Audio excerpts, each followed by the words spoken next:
Hello, welcome to my private video. Whoever is watching this, you know who you are because I'm only sharing this by private link.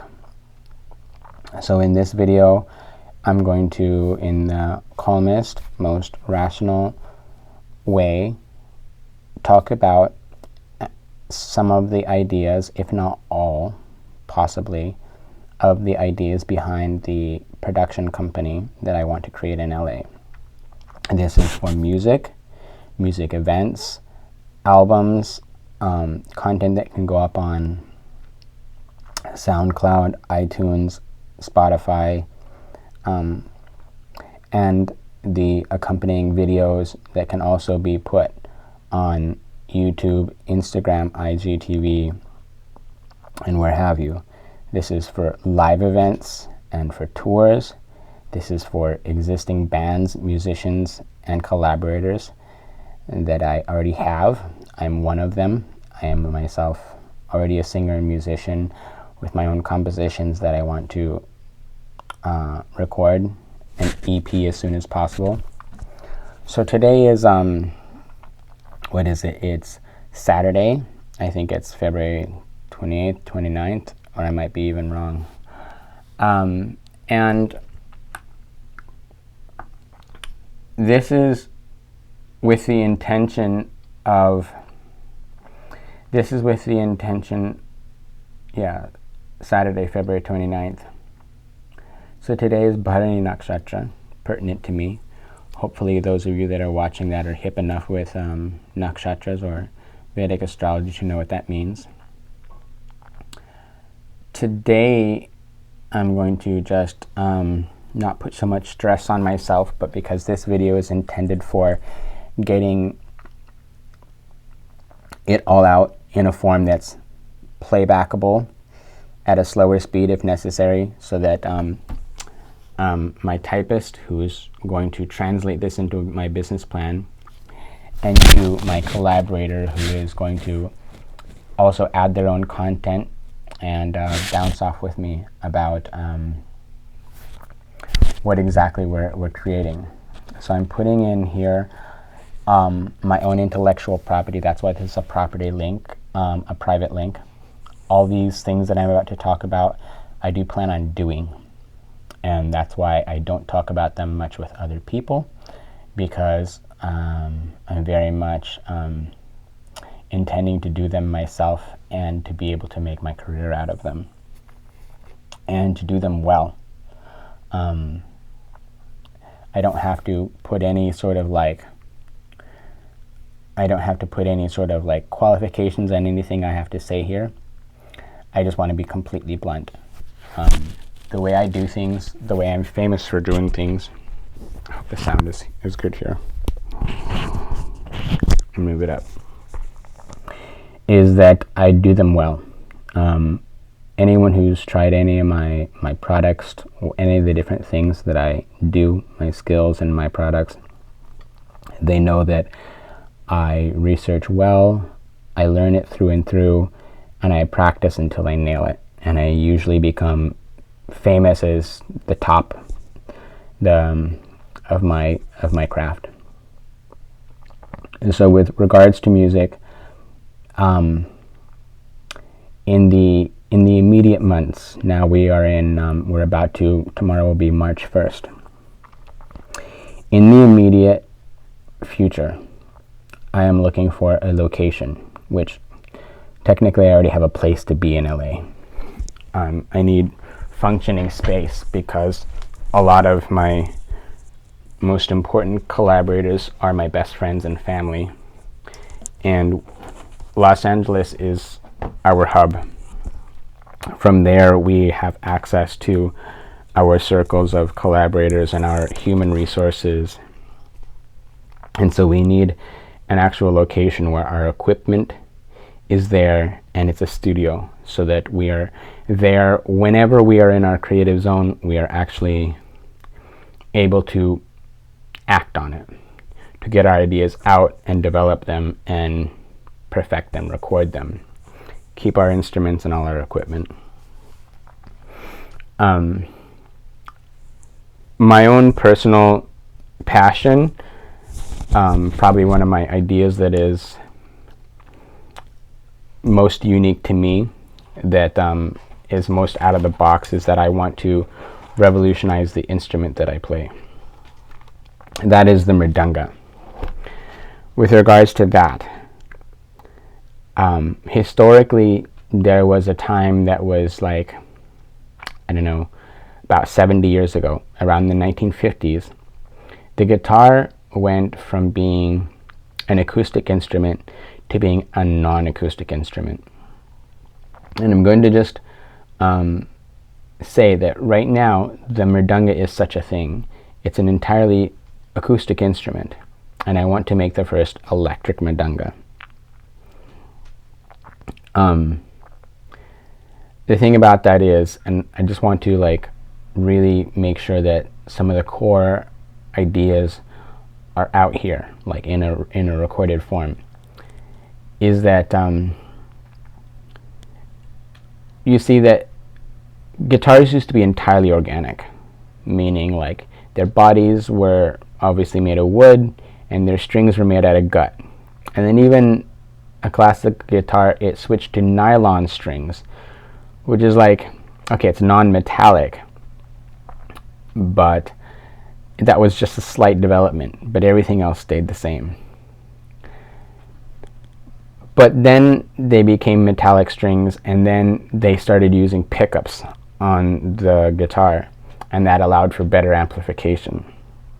But then as amplification got better, then they had to start making them less and less acoustic until they became solid body. In other words, the modern guitar became completely non-acoustic. And that means if you were to knock on the body of a guitar, it goes instead of donk donk donk. It doesn't sound hollow. It does not acoustic, and it doesn't amplify sound itself. It actually, because it's so solid, it's meant to be non-acoustic. And that means they're also very tough. And that also meant that now the pickups, they're doing all the work. They're sending the signal to the amplifier, and the amplifier is now doing all the work. I want to make mridangas like that. From a musician perspective, there's a lot of reasons why I feel that's necessary. Whoever has studied music and amplification, they could probably already understand well why that's necessary. For tuning purposes, for amplification purposes, for all the different sound effects, this is going to completely revolutionize the way the mridanga is used. And why this is so important to me is because in order for a musician to make the music that they want to make, they have to have the right instrument. And we mridanga players, we have always been getting our mridangas made because we want them done to our specifications, so that when we pick our instrument up, it's our instrument. It behaves the way we want it to, and it makes the sounds that we want it to make.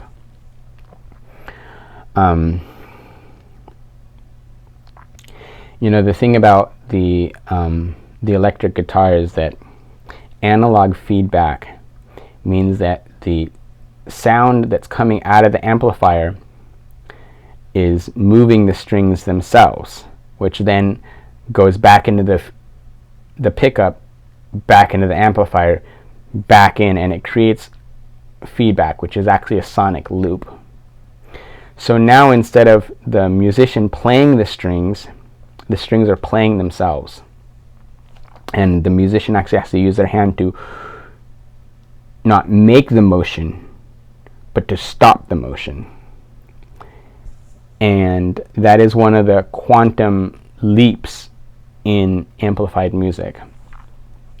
To say nothing of a preamp where you can control the gain, you can fill up the valleys and squash the peaks to round out the sound. You can control the balance, you can control the treble and the bass. You can even have pedals on the floor and even loops. All these things are going to really change the way I and other kirtan musicians make their music. There's another thing, which is that I want to change the way that we perform. In the cultural sense, really, Kirtan has a lot in common with all other genres of music. It's very deeply personal, and it's intrinsically woven into the fabric of the being of the artists themselves. So the details may be, oh, Kirtan is so different from other forms of music, but really in that sense that I just mentioned, it's really not. It's the same as every form of music, that the musician, the artist, is something about their soul that they're expressing. It's vital to the development of who they are and the expression of who they are and why they live and what is alive in them and what makes them tick. And so it's so important that a kirtan musician is able to create exactly what they want to create. And my location that I'm manifesting in LA, it's going to be that for myself and for my circle of people. Ideally, I want a location that has as many good rooms as possible where my collaborators can be in a place where they're able to really get into their creative flow and act on it and record it, mix it, do everything that they need. And additionally, those that are not, able to reside in the same building, get them an Airbnb nearby. So we're going to be talking about the ways in which we're going to be able to fund that. Myself, knowing the circles that I have, I don't see as how the initial startup capital is actually that hard to come by. Knowing the potential investors that I have, that won't be so much the issue. But what I'm focusing on is that this studio should have a business model which is going to allow it to be very profitable. Because every investor, what they want to see is that what they've invested in grows financially. Its creativity and its product is growing. Everyone wants to see their money grow.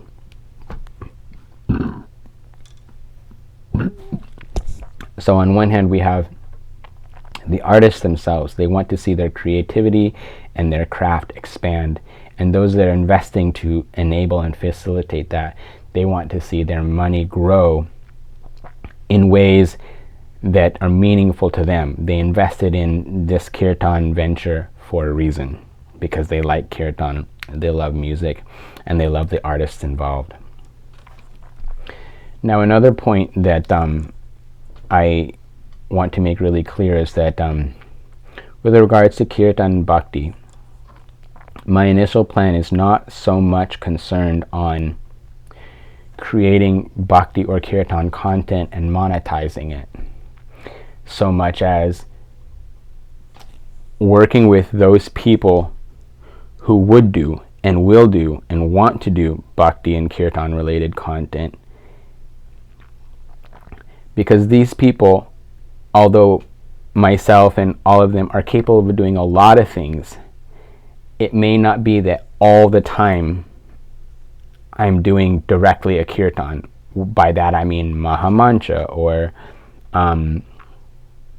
a song written by Bhakti Vinod, or I may be making music, but it may not always be by tabla or mridanga or sitar and harmonium or whatever. The point is that I'm trying to create a production house, a studio, and a project that is really pulling in all these people. All the people that I want most to work with, that have the same vision and goal, that these are the people that I'm pulling in. So the initial project is not so much that we are like making pure bhakti content, or that we are monetizing such content, but that we're monetizing on any content that we want to make, which certainly will include pure bhakti content where we're doing a song written by Bhakti Vinod, or we're doing the Mahamantra, or we're playing on a harmonium and kartals and mridanga.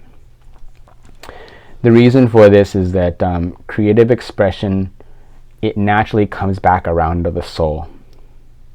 So I'm not so much worried that, like, say a person shows up looking like a devotee, sounding like a devotee, and making content which is recognizably, look, that's from this scripture, or look, you see they're using a mridanga, or look there, and the outer obvious clues of what makes something kirtan and bhakti is not so much what I'm concerned with.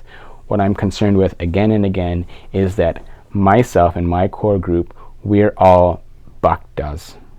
We're all devotees, and we're spiritual people, and we want to change the world with this aloha, with this bhakti, with this spiritual vibe.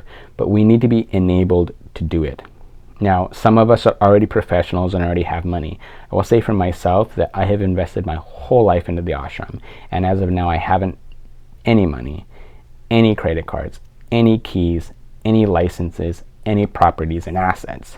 And I'm not unusual, because I am, since decades ago, I am basically a monk. But in that, internally, I've developed so much. I have so much content that if I were to be enabled to, I would create it. And there's a lot of people like me. And furthermore, of those of my crew that are already professionals, meaning that they are already having their credit card, the keys, and the bookings, and the albums already released. And these people, they are actually not fully, they're telling me, so I know this, and I'm seeing it. They're not actually functioning up to the capacity that they want to. They're not creating ultimately what they want to do, or they're not able to. So they themselves are going to directly benefit from this project.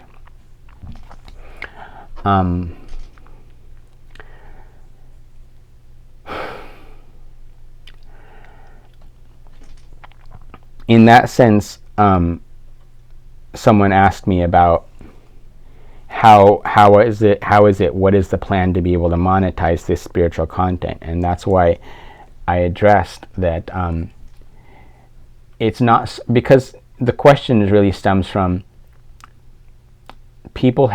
spiritual people have some problem oftentimes with creating really like spiritual content, first of all, and oftentimes having created it, monetizing that and making a living off of it for reasons that I don't need to explain here. I don't think I need to explain them, at least. But that it's not ethical. It can become cultural appropriation. It can become betrayal of one's own beliefs. It can become a lot of things like that. And it can also become, they say, nearly impossible, because maybe the nature of that most pure or most core and obvious spirituality that you are is not actually saleable. It may be popular to a certain amount of people, but you won't be able to make a living off of it. In the same way that as a Hindu, we have certain paintings which are religious to us. They're pictures of our God. But those that have a family and bills to pay and kids and mouths to feed, they go into business selling paintings, flat out, not paintings of their gods, which if they were to deal with any painting, that's what they would want to deal with. They wouldn't want to have a picture of God. But the pictures that they have to sell are just pictures of a scene that are going to go into an office building. It's like interior decoration. So that's a second problem in creating spiritual content and monetizing it. First of all, for a spiritual person to actually create an outward manifestation, an actual product that is intrinsically what they call spiritual, is difficult. And then second of all, even if that is accomplished, whether it was difficult or easy, even if that content is created, then it's also difficult to monetize that, because either one feels like I can't make a business out of my spirituality, or even if I can and I'm willing to, I don't really have a market for it. It's not something that sells. It's not alcohol, booze, and sex, so it doesn't sell, so to speak. So while I'm not saying I want to outwardly start creating content or product which is in betrayal of our ethics, like, yeah, let's sell meat and alcohol or whatever, and pornography or whatever. That's not what I'm saying. I'm just saying that I'm more concerned with dealing with the crowd of people that really that they are spiritual people, and they have spiritual content which they're trying to bring out of themselves, and that they would like to see a proper energy exchange, perhaps not selling it, but that is their livelihood, that against all odds they're actually able to make a living doing what they love. That is actually possible, although in a certain sense of being spiritual and making a living off of it, that may be impossible in the sense that one wouldn't be able to ethically do that, or even if one were able to ethically do it, it really isn't going to sell anyway. So again and again, I just want to focus on making sure that my crowd and the extended circles of people that I'm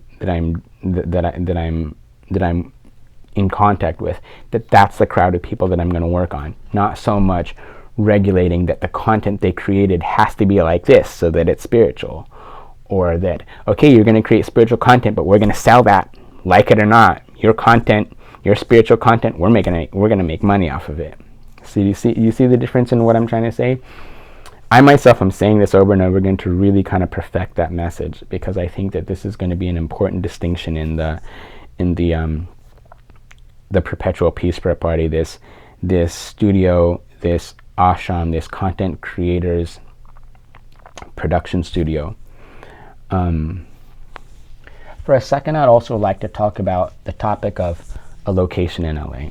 So far, I've been hearing through my circles of, oh, we may get a place in East LA where, like, different people who have vehicles that are like, say, their van, their mobile home, that place, which is kind of more removed from the city and off the grid, where we can have kind of like your gypsy caravan, where it's much more freeform and tribal. That's one possibility. And I've considered locations in East LA for that reason, because urban homesteading is possible. Myself and most people that I want to work with, the kind of lifestyle that we want to live, that really puts us in our happy zone, where we're in touch with our inner genius and able to channel the creative spark which is birthing our content, is going to be possible in a place like East LA, where you have space, you have room for your vehicle to roll on up, park, you unpack, and you're there. You don't have to fully live in the house, although the house can accommodate you, but your vehicle is right there. So many of my people, they have their vehicle, and that's like their tortoise shell. That's their snail back. It's their world. And they have their gear inside, and that's from that vehicle they go out on tour. From that vehicle they live. From that vehicle they unpack their instruments and their equipment. So an East LA location would be good in that sense, because it would be able to facilitate all my gypsy caravan and myself, and at the same time the yard can be kind of very permaculture, where it's like, yay, that was a great session, and now we're having food which is cooked from the garden. So this is the lifestyle of the circles, and that's why, as I said, my initial project is really focusing more on the circle, the people that I'm dealing with, rather than being so specific about what kind of content they're creating. Because I think all of us, we have a certain kind of content or product that we can produce, which is very intrinsically and very obviously our spirituality, our bhakti and our kirtan. But we also have other content which we could also very much make a living off of. For example, I make food. And although that food can be spiritual because I offered it, it is, in the end of the day, it is also just food. And so I could just be selling food. I still make things which have, in a sense, nothing to do with bhakti, like soap. Okay, I can say I offered the soap to Krishna. Maybe I named the soap Krishna soap, so it's spiritual. See, you kind of get what I mean, is that me, I'm dealing with my tribe. The people that have the same values, the same visions, the same way of life. And we overlap because we're all creating bhakti and kirtan content. although we're not sadhus that are completely pure, every last little word that comes out of my mouth is from the scriptures. Every last word that comes out of my mouth is talking about Krishna. It may or may not be. But the point is that we already have investors that are willing to put in the millions. But I don't want to ask for anyone's money and make a static project out of that. I want to take money and grow that money. So that I'm not always year after year relying on, I'm not making any money, so all the time I have to ask for more money from sponsors. Rather, I want to be able to start really turning out for those sponsors, and I don't have to feel like I owe them anything anymore. They have more than got what they want, both in fulfillment, like, yay, that happened, and I'm glad that happened, and I was able to sponsor that. But they don't feel like that money just disappeared. And now that next year they have to give more, otherwise the project is finished. That's exactly what I'm trying to avoid. And also, the reason why I'm mostly focusing on a project that's including the limits, the broadest circle of my crowd, is because a project is oftentimes controlled or somewhat under the influence of its funding, of its sponsors. And as a creator, as an artist, I can't be under someone. I have to be free to do what I want. I think that's a very important thing. I don't ever want to feel like I'm only enabled because I have money from so-and-so. But then I always have to stay so loyal to so-and-so, otherwise they'll regret having given me money. Or they'll stop funding me because they saw, well, you did that with the money and I didn't like that, so no, I'm not giving you any more money. And that means that, wow, I don't have a future unless I find a different sponsor that somehow agrees with me.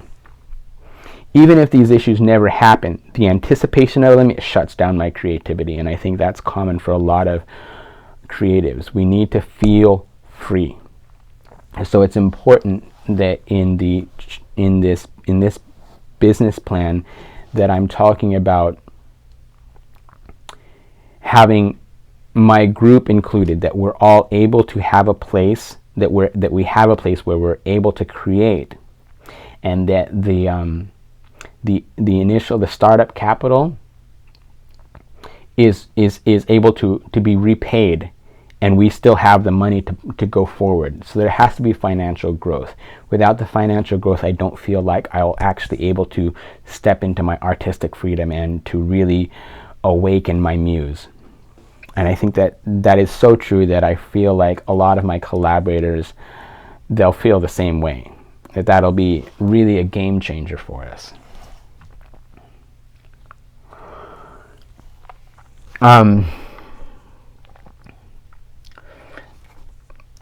Another thing about this video is that, again, why it's private is because I feel like a lot of this is my intellectual property, and there's always the hive mind. The danger of having an idea is that idea can leave you and go to someone else's head, and they may act on it faster than you can. And that leaves you with a feeling of emptiness, that this muse visited me and I had wanted to make that my life work, but someone else did it first.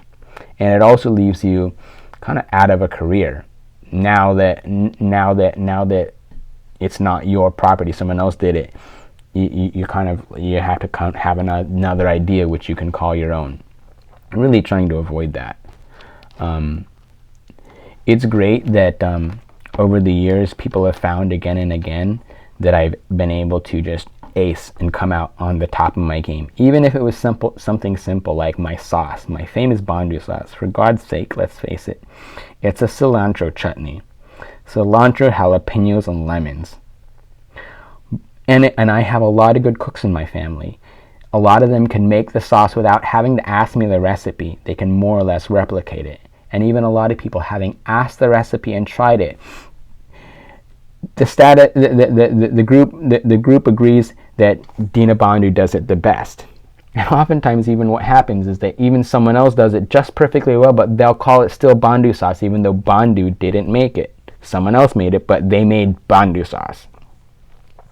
This kind of branding and this kind of acing your game is so important for me, Because as a creator who is trying to rule out other options in life and really focus on their life passion, being able to monetize or gain fame and recognition is so important, to be able to ensure that you're going to not have to just take up another job or support your passion by really just working another job and then using your money for that, but actually making your bread and butter from what you love to do.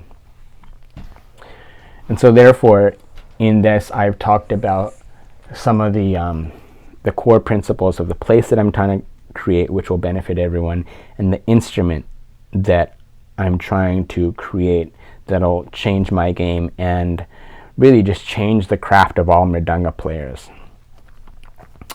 So I'm feeling like I'm going to just take a break and drink a glass of water and post this video and share it with the relevant people. And until then, Haribol, Dandavats, Vanchakalpatarubhishya, Kripa Sindhu Bhevacha, Patiranam Pavanebhyo, Vaishnavebhyo, Namo Namaha.